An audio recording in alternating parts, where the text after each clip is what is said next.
What's the good word, y'all? It's your boy DKB here. So breaking down some final roster moves as always before our Black Friday game against the Dolphins. And it's funny how things tend to sway for me thought-wise as the week goes on, because I definitely approach this week looking at things like, we have a 1% chance to make the playoffs at this point. The AFC is very up and down, though, very volatile. So there's always a possibility that if we can do anything close to winning out, and we see some of the more favorable outcomes like we've been seeing, all of the entire AFC East losing, a couple wild card matchups, maybe taking an L. Things could sway our way drastically. You never know, but I'm not going to take that approach, right? I think the big ticket item heading into this game is that we are getting reinforcements, and so we still aren't looking at even an average offensive line here, but seeing a new gunslinger in there and Tim Boyle starting for the first time this season with the New York Jets provides a little bit of hope for me. Again, I'm not expecting drastic changes. It is a different style of quarterback, as Robert Saleh said, and taking a look at how he's played with the Lions, with the Packers previously during preseason and regular season games, and just kind of understanding what some of his strengths were, at least in terms of the product we may see on the field. We can get excited about the fact that he does have a relatively strong arm, right? He's a quick decision maker, so he's going to see what he wants to do, and he's going to attack it. It does come with his fair share of risk, right?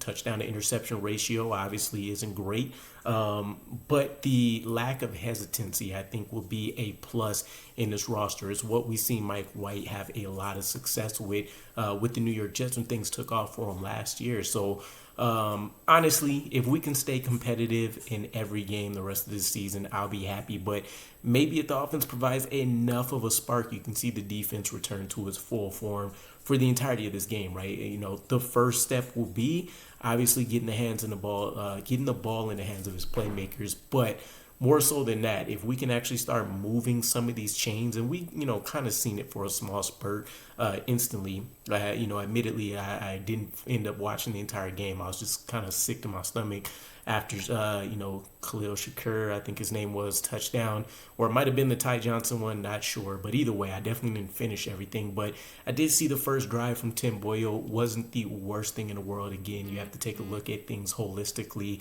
Everybody wasn't playing great at that point, and so it was a terrible situation for him to go in and try to provide some level of hope, not only to us as fans, but to the team as well, considering how far we were down, the defense being able to pin its ears back, and then, of course, the team morale, specifically on offense as well, being low. It's going to be hard to kind of supercharge things there. So, fresh start.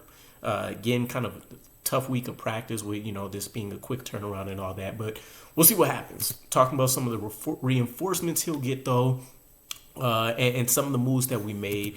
We released Dennis Kelly. This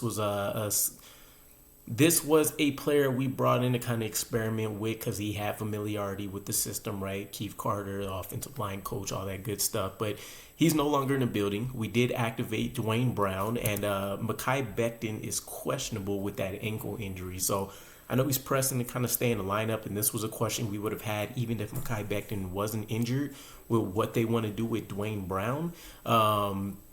But, Saleh always plays that card close to his chest. So who knows? If Mekhi Becton can roll, maybe he'll still remain out there as the starter at left tackle, and maybe Duane Brown does get moved to right tackle. But I think you still love kind of what you've seen out of Max Mitchell to a certain degree so far, to say he has right of first refusal, if you want to call it that.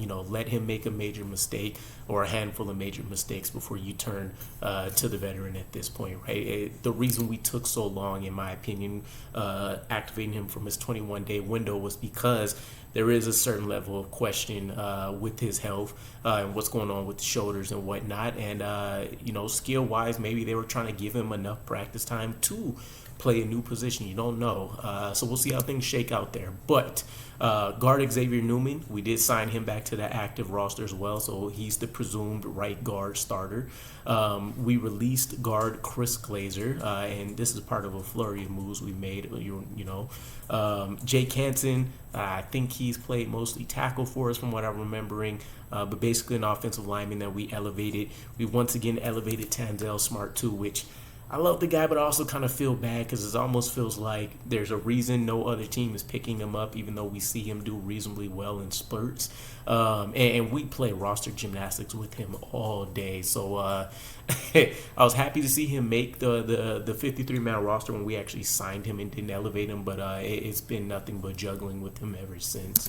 And then the tough piece, cornerback Michael Carter II. He's still doubtful. He's dealing with that hamstring still. So having Brandon Echols come in to play that slot corner for us definitely is a steep enough drop off, right? I compare it to Irvin Charles and Justin Hardy, right? Love what Irvin Charles brings and stuff, but special teams is a completely different unit, as we've seen without Justin Hardy in both areas, right? Not only returning, but being able to defend the returns as well.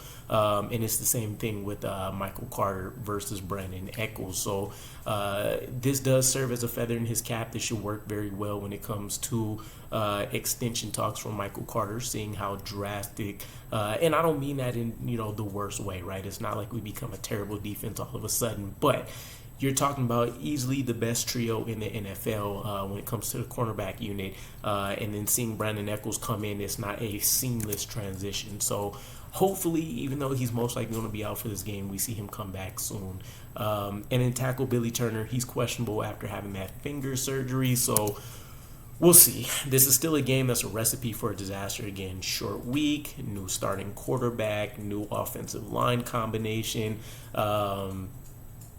Who knows? I'm just going to hope that we can see some kind of a spark whatsoever, right? The fear here is that if we can't find a reason to make the defense continue to play as well as it is, which, by the way, we're still returning a lot of the key pieces, so it's not like even next year we're going to see a huge drop-off, but you have to give the team some kind of internal hope, right? And I talked about this a little bit on some of the posts I've been commenting on, or some of the other videos anyways.